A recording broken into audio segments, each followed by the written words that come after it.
Hello friends, welcome to Mala's kitchen. Good evening. তো বন্ধুরা, তোমরা কেমন আছো?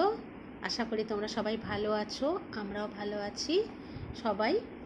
আর বিশেষ করে এই যে রোদ 40 ডিগ্রি 41 ডিগ্রি, এই রোদে মানুষের অনেক ক্ষতি হতে পারে। বিশেষ করে দুপুরবেলায় তোমরা কেউ বেরিও না, বাচ্চাদেরকেও বাইরে বেরোতে দেবে না, কারণ এই রোদ মারাত্মক রোদ। কারণ অনেক সময় এই রোদের মধ্যে সানস্ট্রোক হয়ে যায়, কেউ মাথা ঘুরে পড়ে যায়। তো তোমাদেরও সকলকে বলছি, তোমরা সাবধানে থেকো, ভালো থেকো, সুস্থ থেকো। আর বিশেষ করে আমার এই ভিডিও তোমাদের কেমন লাগে তোমরা লাইক কমেন্টস করো, কারণ আমি বুঝতে পারি না যে আমার ভিডিও তোমাদের কাছে কেমন লাগলো। তোমরা লাইকস কমেন্টস না করলে আমি কিছুই বুঝতে পারি না।